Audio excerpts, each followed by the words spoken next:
మీరు ఇంజనీరింగ్ చేశారా? జాబ్స్ కోసం సెర్చ్ చేస్తున్నారా? 3600 మందికి పైగా స్టూడెంట్స్ కి జాబ్స్ వచ్చేలా చేసిన code Gyan 100 days software course లో జాయిన్ అవ్వండి. మీ కెరియర్ ని బిల్డ్ చేసుకోండి.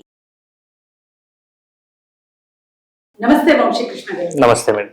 సార్, పేరెంట్స్ పిల్లలకు అన్ని పాఠాలు నేర్పిస్తారు. కరెక్ట్. సో కొన్ని లక్షలు పెట్టి ఇంటర్నేషనల్ స్కూల్స్ లో చదివిస్తారు. సో మోరల్ వాల్యూస్ కానివ్వండి, ఈచ్ అండ్ ఎవ్రీథింగ్ ఒక అంటే కంటికి రెప్పలా చూసుకుంటారు. కరెక్ట్. కానీ మనీ విషయానికి వస్తే మనీ వాల్యూస్ నేర్పించడం కానీ మనీ గురించి చెప్పడం కానీ మర్చిపోతారు. కరెక్ట్. అసలు మనీ వాల్యూ నేర్పించడం కరెక్టేనా? అది ఎలా నేర్పించవచ్చు? సో అది సాధ్యమే. Yes madam. మనం క్యాజువల్ గా అందరి పేరెంట్స్ ని ఒకసారి అబ్జర్వ్ చేస్తే ఒక మాట అనేవాళ్ళు ఏమంటే, పిల్లలకి మనీ గురించి ఇప్పుడే చెప్తే వాళ్ళు ఫ్యూచర్ లో స్టడీస్ మీద ఫోకస్ చేయరు, పిల్లలు చెడిపోతారు అన్నారు. కానీ నిజానికి చాలా మంది ఇప్పుడు ఈవెన్ ప్రతి ఒక్కరు కూడా వాళ్ళ లైఫ్ టైంలో అంటే కంప్లీట్ గా స్టడీస్ తర్వాత వాళ్ళకి ఒక జాబ్ రావాలి, ఆ జాబ్ పర్పస్ ఏంటి అంటే ఖచ్చితంగా మనీ అన్నమాట. అయితే వాళ్ళు ఏ రూట్ లో వెళ్ళినా ఫైనల్ గోల్ మాత్రం మనీ ఉంటుంది. ఈ మధ్య కాలంలో మనీ మేనేజ్మెంట్ గురించి ఏ స్కూల్లో ఏ కాలేజీలో చెప్పరు. అలా చెప్పకపోవడం వల్లనే పిల్లలకి ఇప్పుడు మనం చాలా మందిని బయట మార్కెట్లో అబ్జర్వ్ చేస్తే మేడం, ఆ ఈఎంఐల బాధలు తట్టుకోలేక సూసైడ్ చేసుకుంటున్నారని, మనీ మేనేజ్మెంట్ తెలియక వాళ్ళ లైఫ్ మొత్తాన్ని కూడా వాళ్ళు లీడ్ చేయాలనుకున్న లైఫ్ ఒకటి ఉంటుంది, వాళ్ళు లీడ్ చేస్తున్న లైఫ్ ఒకటి ఉంటుంది. సో దాని అంతటికి రీజన్ ఏంటంటే వాళ్ళకి మనీ మేనేజ్మెంట్ స్కిల్స్ లేవు. అందుకని వాళ్ళ కార్ ఎప్పుడు కొనాలో తెలియదు, ఐఫోన్ ఎప్పుడు కొనాలో తెలియదు, ఇల్లు ఎప్పుడు కట్టాలో తెలియదు, అసలు కిరాయి ఇంట్లో ఉండాలా లేకుంటే ఓన్ హౌస్ లో ఉండాలా, ఇవన్నీ కూడా ఎందుకు తెలియలేదు అంటే వాళ్ళకి సరైన మనీ మేనేజ్మెంట్ టిప్స్ వాళ్ళకి చెప్పకపోవడం వల్ల ఆ ఉన్న మనీని, ఇప్పుడు కొంతమంది అంటుంటారు అసలు మాకు వచ్చే మనీయే తక్కువ, మళ్ళీ దాన్ని ఎలా మేనేజ్ చేసుకోవాలో మాకు తెలియదు, అంటే అది మాకు సరిపోవడమే కష్టం, మళ్ళీ దీన్ని మేనేజ్ కూడా చేసుకోవాలని కొంతమంది అంటుంటారు. అయితే నేనేమంటే లక్షలు సంపాదించిన అలాంటి వాళ్ళకి మనీ మేనేజ్మెంట్ స్కిల్స్ లేకపోతే వాళ్ళు కూడా మంత్ ఎండింగ్ లో అప్పులు చేస్తారు.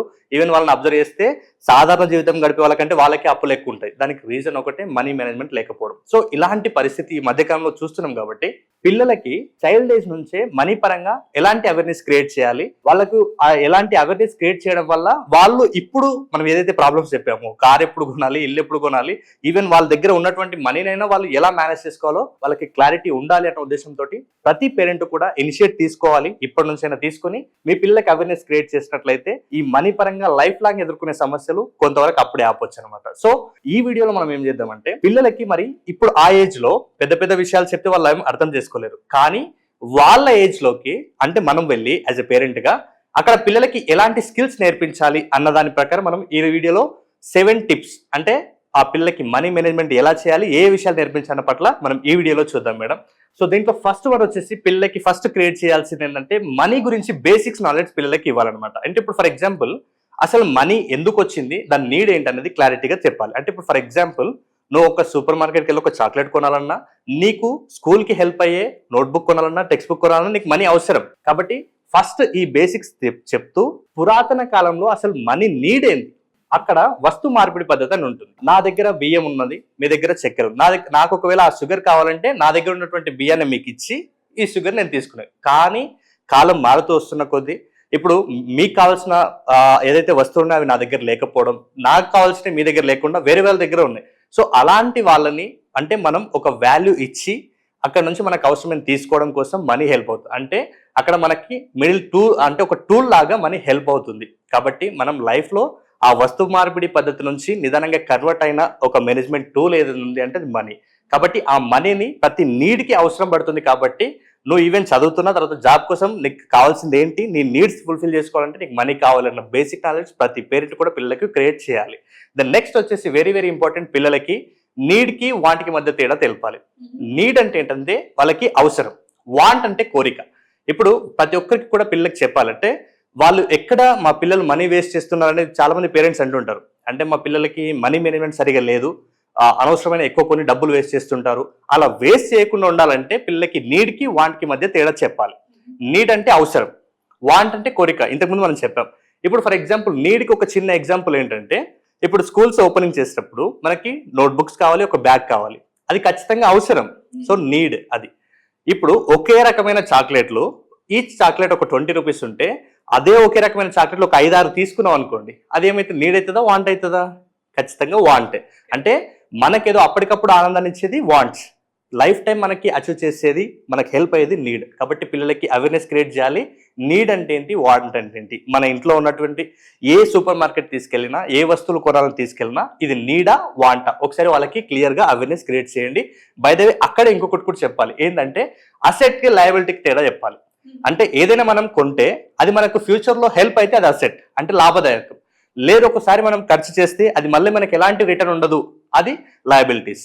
సో పిల్లలకి need and want and asset and liabilities మధ్య తేడా చెప్పినప్పుడు మనీని వృధాగా వేస్ట్ చేయకుండా ఎలా దాన్ని హ్యాండిల్ చేయాలనేది అప్పటి నుంచే వాళ్ళు నేర్చుకుంటారు. That is the second very very important. Next third one ఒకసారి మనం అబ్జర్వ్ చేస్తే మనీ సేవింగ్ గురించి. ఇప్పుడు మనీ సేవింగ్ గురించి ఆ చిన్న ఏజ్లో ఎలా అంటే పిల్లలకి పేరెంట్ లేకుంటే ఇంటికి వచ్చిన ఒక గ్రాండ్ మదర్ గ్రాండ్ ఫాదర్ వాళ్ళకి ఏదో గిఫ్ట్గా ఒక 10 రూపీస్ 20 రూపీస్ ఒక చిన్న టోకెన్ ఆఫ్ అమౌంట్ ఇస్తారు.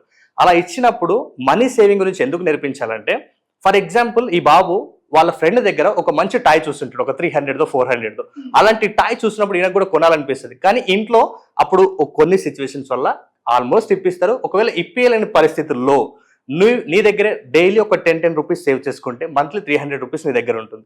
సో అదే టాయ్ని ఎవరి మీద డిపెండ్ అవ్వకుండా నీ సెల్ఫ్గా నువ్వే కొనవచ్చు అనే దానికి ఒక ఎగ్జాంపుల్గా మనం పిల్లలకి చూపించినట్లయితే ఓకే, అంటే నాదేనా నీడ్స్ ఉన్నా లేదంటే వాంట్ ఉన్నా నేనే సొంతంగా నేను జమ చేసుకోవచ్చు, అంటే నేనే ఆ మనీతో కొనవచ్చు అన్న థాట్ వాళ్ళకి వస్తుంది. సో ఆ థాట్ వాళ్ళకి క్రియేట్ చేయాలి. బై ద వే అప్పుడే ఒక పిగ్గీ బ్యాంక్ ఉంటుంది, మనకి మార్కెట్లో చాలా ఉంటుంది. యాజ్ ఎ పేరెంట్గా ఒక పిగ్గీ బ్యాంక్ తీసుకొచ్చి డైలీ దాంట్లో ఒక 5 రూపీసో 10 రూపీసో ఎంత ఉంటే అంత దాంట్లో నువ్వు సేవ్ చేసేటట్టు ఆటోమేటిక్గా ప్లాన్ పేరెంట్గా చేస్తూ పిల్లలకి నేర్పించాలి.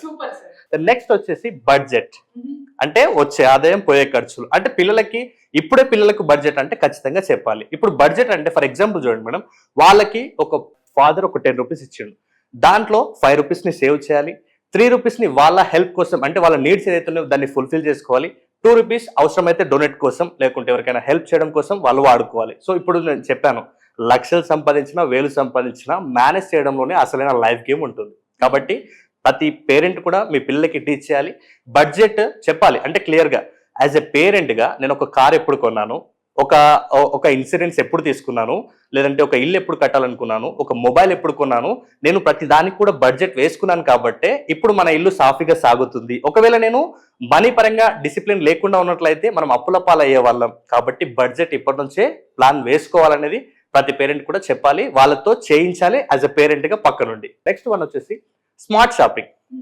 ఇక్కడ మనం చూసినట్లయితే ఆన్లైన్లో షాపింగ్కి పిల్లలు ఎక్కువగా వృధా చేస్తుంటారు. ఇది ఎక్కడి నుంచి నేర్చుకుంటారు అంటే రోల్ మోడల్ పేరెంట్ నుంచి నేర్చుకుంటారు. సో స్మార్ట్ షాపింగ్ అక్కడ వెళ్ళినప్పుడు కూడా అక్కడ ఏదైతే కంపారిజన్ ఉంటుంది మనకు మార్కెట్లో, అంటే నేనేమంటా అంటే ధరకి విలువకి తేడా గమనించండి అంట. ఇప్పుడు ఫర్ ఎగ్జాంపుల్ ఒక పెన్ ఉంది, అది 10 రూపీస్, ఇంకొక పెన్ ఉంది 20 రూపీస్. సో ధరని నేనేమంటా అంటే ధర విలువని రెండింటిని కంపేర్ చేసుకోండి. ఇప్పుడు నీకు ఏది అవసరం, 10 రూపీసా 20 రూపీసా, రెండు ఒకే పని చేస్తే అన్నప్పుడు ఒక తెలివైన డిసిషన్ ఏంటంటే 20 రూపీస్ కంటే 10 రూపీస్కి పోవడమే బెటర్ ఉంటుంది. సో అట్లా ఆన్లైన్లో మీరు జస్ట్ కంపారిజన్ చేస్తూ స్మార్ట్ షాపింగ్కి అలవాటు పడండి తప్పిస్తే ఆన్లైన్లో ఏది కనిపిస్తే అది కొని డబ్బుల్ని వేస్ట్ చేయకూడదని మీ పిల్లలకి యాజ్ ఎ రోల్ మోడల్గా ఉంటూ వాళ్ళకి నేర్పించండి. The next very very important, digital money awareness. ఇప్పుడు మనం కొన్నిసార్లు చూస్తే పిల్లలు గేమ్స్ ఆడుతూ ఒక చిన్న ఓటీపీ నొక్కడం వల్లనో లేదంటే ఒక బటన్ నొక్కడం వల్లనో మన అకౌంట్లో ఉన్నటువంటి మనీ పోయింది అన్న విషయాలు చాలాసార్లు చూసాం మనం. అయితే ఇది ఎందుకు జరుగుతుంది అంటే పిల్లలకి డిజిటల్ అవేర్నెస్ లేదు. అంటే మనీ పట్ల కూడా ఏదైనా బ్యాంకింగ్కి సంబంధించిన ఓటీపీస్ ఉంటే వాటిని సీక్రెట్గా ఎలా మెయింటైన్ చేయాలి, మన డీటెయిల్స్ దేన్ని షేర్ చేయాలి దేన్ని షేర్ చేయకూడదు. ఈవెన్ అకౌంట్ నెంబర్ అడిగితే ఇవ్వచ్చు, కానీ అదే మన కార్డు యొక్క పిన్ అడిగితే ఇవ్వచ్చా లేదా అన్న విషయాల పట్ల ఇలా డిజిటల్ మోసాలు జరుగుతున్నాయి. కాబట్టి పేరెంట్గా అవేర్నెస్ ఉండి పిల్లలకు కూడా ఇలాంటి మిస్టేక్స్ చేయకుండా ప్రతి పేరెంట్ కూడా జాగ్రత్త పడాలి. Then last very very important, earn to learn. అంటే మనం బాగా సంపాదించాలంటే స్మార్ట్ స్కిల్స్ నేర్చుకొని మనం వేరే వాళ్ళ ప్రాబ్లమ్స్ని సాల్వ్ చేసినప్పుడే మనకు రిటర్న్ ఏదైతే అక్కడ వస్తు మార్పిడి రూపంలో అవసరమైంది మన దగ్గర ఉన్నది వాళ్ళకి ఇచ్చి వాళ్ళ దగ్గర ఉన్నది మనం తీసుకున్నామో, ఇక్కడ మనీ ఎర్న్ చేయాలంటే కూడా మనం అవతల వాళ్ళకి వాల్యుబుల్ యాడ్ చేస్తే, వాళ్ళ లైఫ్లో వాల్యూని యాడ్ చేస్తే వాళ్ళు మన లైఫ్లో మనీ రూపంలో వాల్యూని అందిస్తారు. కాబట్టి మనం ఏదైనా డబ్బు సంపాదించాలనుకుంటే ఖచ్చితంగా మనం కొత్త స్కిల్స్ నేర్చుకోవాలి. నేర్చుకున్నప్పుడే అక్కడ ఉంటుంది కదా, ఎర్నింగ్ స్టార్ట్ అవ్వాలంటే ఫస్ట్ లర్నింగ్, తర్వాత ఎల్ తీసేస్తే ఎర్నింగే ఉంటుంది. కాబట్టి ప్రతి పేరెంట్ కూడా దీన్ని దృష్టిలో పెట్టుకోవాలి. మీ పిల్లలకి ఇంటి దగ్గర నుంచే ఇల్లు క్లీన్ చేసినప్పుడు ఒక 10 రూపీస్ వాళ్ళకి గిఫ్ట్గా ఇవ్వడము, లేదనుకుంటే బయటికి వెళ్ళేది షాపింగ్ కంప్లీట్ చేసినప్పుడు ఒక 10-15 రూపీస్ ఇవ్వడము, 20 రూపీస్ ఇవ్వడం, ఇట్లాంటి ఇచ్చినప్పుడు పిల్లలకి అంటే నేను కష్టపడితే డబ్బు సంపాదించవచ్చు అని నేర్పించవచ్చు. తర్వాత అదే డబ్బును పిల్లలకి ఎట్లా సేవ్ చేయాలనేది కూడా యాజ్ ఎ పేరెంట్ గా నేర్పించవచ్చు. కాబట్టి పిల్లలకి మనీ మేనేజ్మెంట్ అనేది చాలా తప్పనిసరిగా ప్రతి పేరెంట్ నేర్పించాలి. అలా నేర్పించినప్పుడే వాళ్ళు లైఫ్ లో ఇబ్బందులు ఎదుర్కోకుండా ఉంటారు. Excellent Vamsikrishna sir.